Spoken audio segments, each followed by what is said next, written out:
সফিউল্লাহ বাবা আদম যখন তিনি জান্নাতের মধ্যে, আদম বলে আল্লাহ জান্নাতের মধ্যে তুমি ভালো ভালো ফল খাওয়াইলা, কিন্তু ওই যে জান্নাতের কোনায় একটা গাছ দেখা যায়, ওই গাছের মধ্যে 3 জাতের ফল দেখা যায়। ওই জাতের কিন্তু বর্তমানে আলিমেরা ওয়াজ করে খালি গন্ধবের কথা, খালি গন্ধবের কথা না, 3টে গোড়া আছে, 2 গোড়ার কথা কইলাম না, একটাই খায় না নাকি।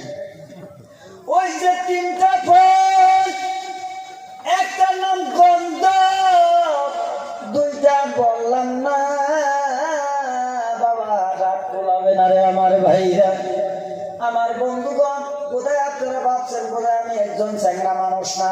বর্তমানে আমার বয়স, আমার সাথে যারা চলাফেরা করে তারা জানে 71 ইয়ার্স রানিং নাও। বর্তমানে আপনাদের দোয়ার বরকতে 71 বছর চলতেছে। ভাই আমার ওয়াজ করতে দেন, অবজেকশন আগে দিবেন না, ভালো কথা। যদি সময় হয় আমি বলবো, আর যদি না হয় আমার আল্লাহর কাছে মাফ করবেন।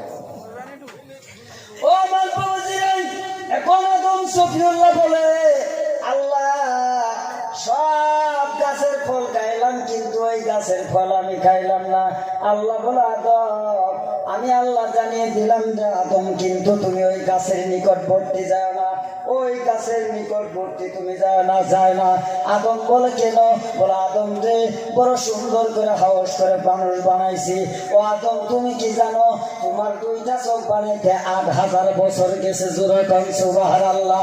ডান চোখ বানাইতে 3000 বছর, বাম চোখ বানাইতে 2000 বছর, 3 আর 2 1000 বছর হইল 8000, 5000 বছর।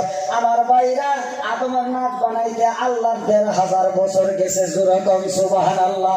মাথার খুবনি বানাইতে আল্লাহ পাকের 3000 বছর লাগছে। চুলটা লোহা না সীসা না প্লাস্টিক, কেউ কি বলতে পারেন?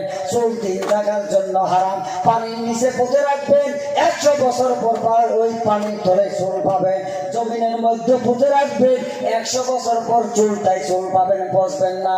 আল্লাহ বলে বান্দা রে টাকলু বানাইছিলাম 6 জায়গার জিনিস দিয়া, সুন্দর চুল বানায় তোর টাকলু মাথা ঢাকলাম।